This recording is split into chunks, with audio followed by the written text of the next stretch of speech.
Alors, la semaine dernière, il y avait une convocation, mercredi dernier, pour l'Assemblée générale annuelle du syndicat des producteurs de bois de la Côte-du-Sud.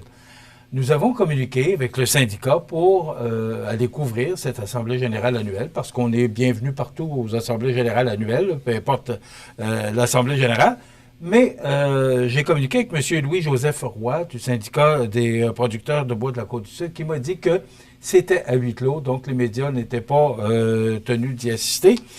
Et aussi, j'ai profité de l'occasion pour inviter M. Roy, qui est le directeur général du syndicat des producteurs de bois de la Côte-du-Sud, ou son président, M. Pierre Lemieux, à venir sur nos ondes. Ça fait quelques fois que je les invite. J'ai pas eu de retour parce que j'aimerais avoir les deux côtés, soit du syndicat, mais aussi de l'Association des propriétaires de boisés privés, M. René Nadeau, qui est avec nous aujourd'hui, pour se faire une tête. Puis c'est toujours à vous faire une tête par rapport à ce conflit qu'il y a actuellement entre des propriétaires de boisés privés, l'association, et le syndicat des producteurs de bois de la Côte-du-Sud. Donc, M. Nadeau a accepté notre invitation ce matin pour nous parler de cette Assemblée générale parce que vous y avez assisté. Rénal Nadeau, bon matin. Bon matin. Vous avez assisté à l'Assemblée générale annuelle la semaine dernière, mercredi dernier, du syndicat des producteurs de bois de la Côte-du-Sud.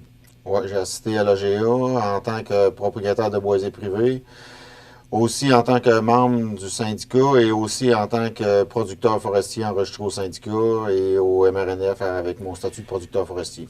Bon, ça fait presque un an, là. Ça fait 3 ou 4 fois que vous venez sur nos ondes pour nous parler de ce conflit-là qui est actuellement entre le syndicat et l'association. On en est où, là? Là, vous étiez à l'Assemblée générale. On n'a pas pu y assister, mais vous étiez là. Parce que là, on sait que le syndicat demande, par communiqué de presse, demanderait, on va le dire au conditionnel, l'arbitrage. On parle de plan conjoint.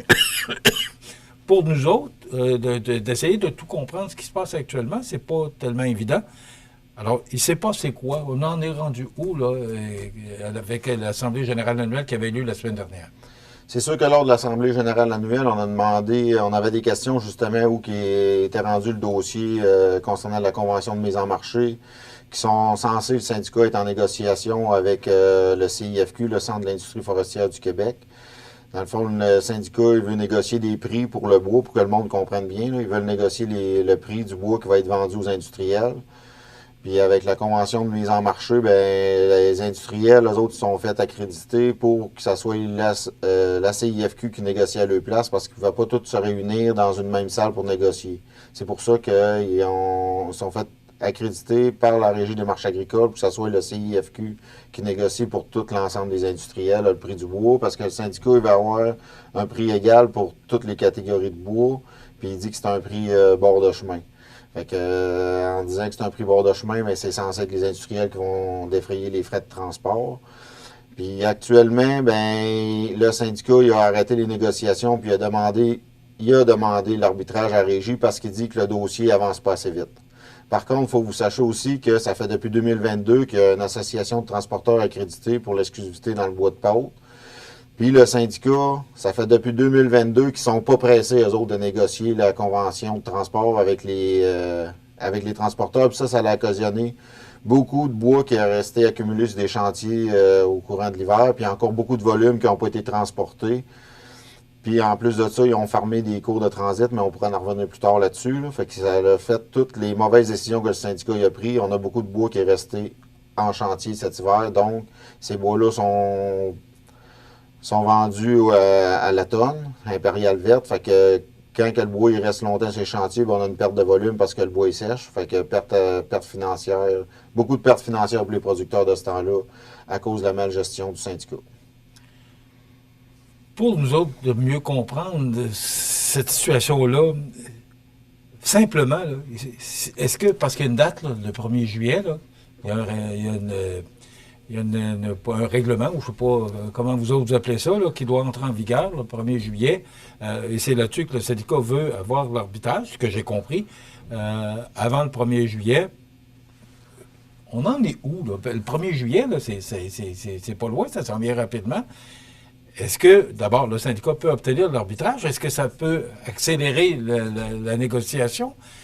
Et Deux choses. Il y a le règlement, comme vous dites. Le règlement il est accepté par la Régie des marchés agricoles. Le règlement dit que le syndicat il a le droit d'avoir l'exclusivité sur les boisés privés, sur le boîtillage et le déroulage qui est sur les boisés privés. Ce que vous n'acceptez pas, l'association. Ce que l'association a contesté, l'association des transporteurs a contesté, les regroupements forestiers ont contesté devant la Régie des marchés agricoles. Ça, c'est pour le règlement.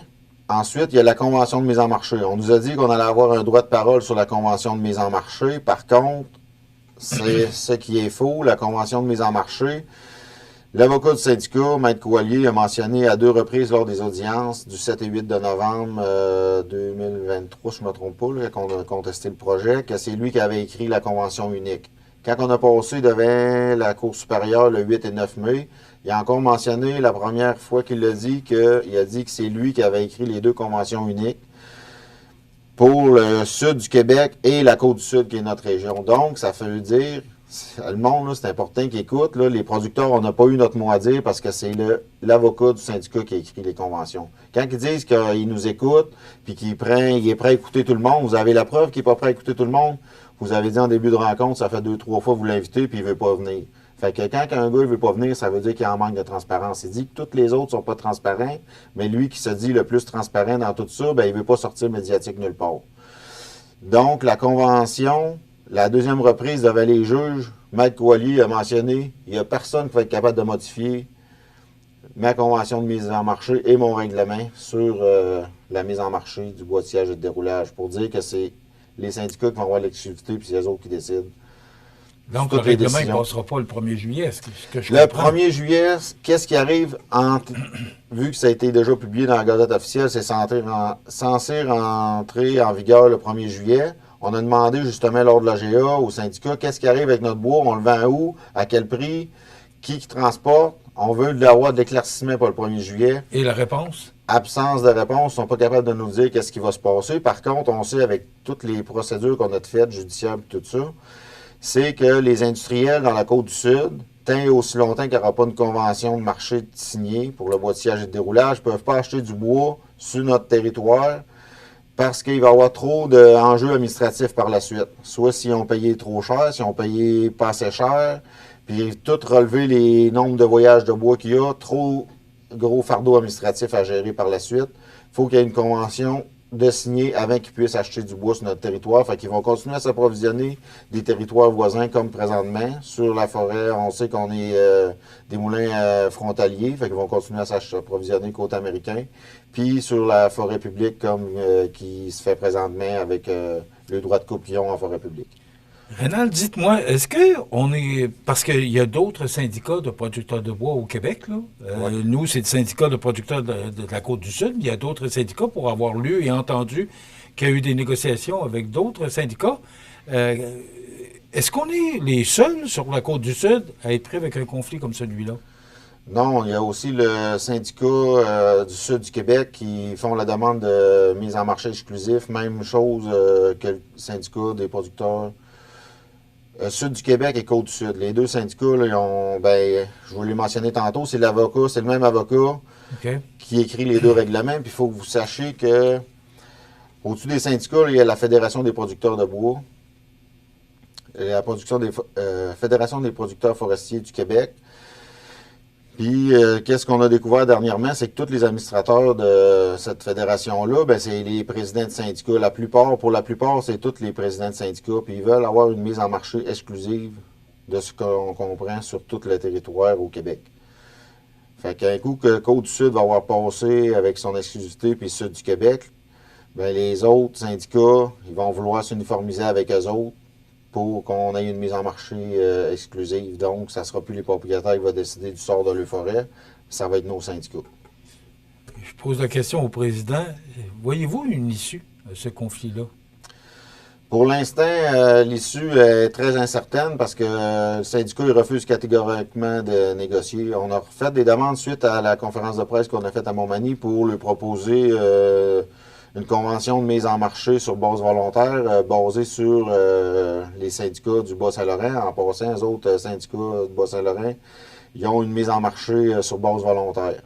On s'est basé, je pense que c'est les... Je veux pas dire que c'est les... Ouais. Ça veut dire... que c'est sur base volontaire, ça veut dire que le propriétaire il choisit avec qui il veut faire sa mise en marché. S'il a confiance au syndicat, il va faire affaire avec le syndicat. C'est ce que vous demandez. C'est ce qu'on demande. Puis, à date, ben nous autres, là, c'est pas bien vu du tout du côté de notre syndicat. Lors de la GA, ben c'est ça. Nous autres, il veut absolument que ça soit exclusif dans notre secteur. On sait qu'il y a des sentiers de motoneige qui ont été fermés.